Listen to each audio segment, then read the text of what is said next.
Video వచ్చి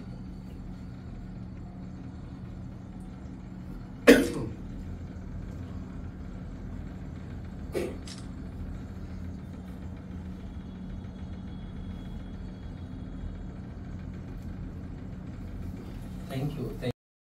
అందరికీ నమస్కారం. ఈరోజు ముఖ్యంగా బీసీ హక్కుల కోసం, రిజర్వేషన్ల కోసం, సామాజిక న్యాయం కోసం, సమానత్వం కోసం ఈరోజు పోరాటం జరుగుతూ ఉంది. తెలంగాణ పోరాటాల గడ్డ, తెలంగాణ గడ్డల ఈరోజు సమరభేరి మోగింది అనేది అక్షర సత్యం అని తెలియజేస్తున్నాం. సామాజిక న్యాయం అనేది కేవలం నినాదం కాదు, అది రాజ్యాంగం కల్పించిన హక్కు అని సందర్భంగా తెలియజేస్తా ఉన్నాను.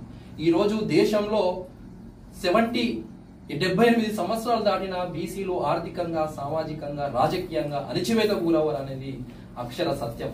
సర్వ సంపదలు సృష్టించేది బీసీలు, కానీ ఆ బీసీలు నేడు అణచివేతకు గురవుతున్నది చాలా బాధాకరమని తెలియజేస్తా ఉన్నాను. ఈరోజు ముఖ్యంగా బీసీ రిజర్వేషన్ల సాధన సమన్వయ జేఏసీగా ఈరోజు నిర్మాణం చేయబడుతుందని తెలియజేస్తున్నాను.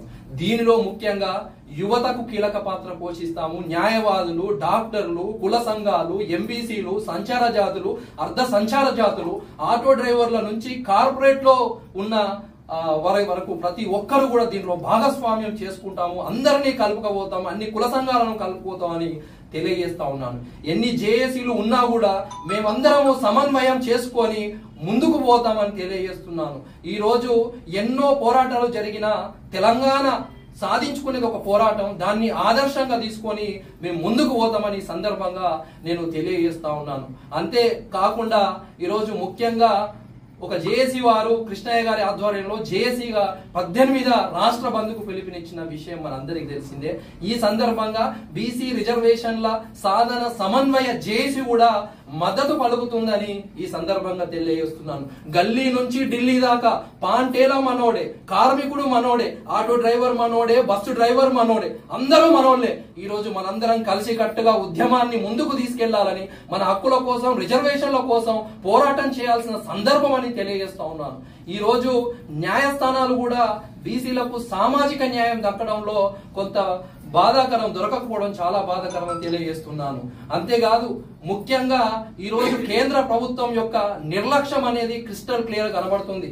స్థానిక సంస్థల రిజర్వేషన్ లో 42% కోసం ఈరోజు రాష్ట్ర ప్రభుత్వం జీవో నంబర్ 9 ఇచ్చింది. దానికంటే ముందు వారు అసెంబ్లీలో ఏకగ్రీవంగా చేసి గవర్నర్ ద్వారా రాష్ట్రపతికి పంపిస్తే అక్కడ బిల్లులు పెండింగ్ పెట్టిండ్రు.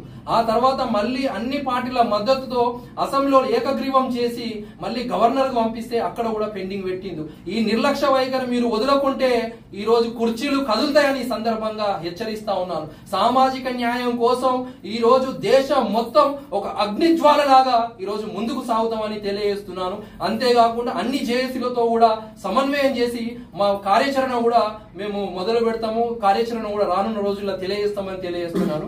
జై బీసీ, జై బీసీ, జై బీసీ, జై బీసీ.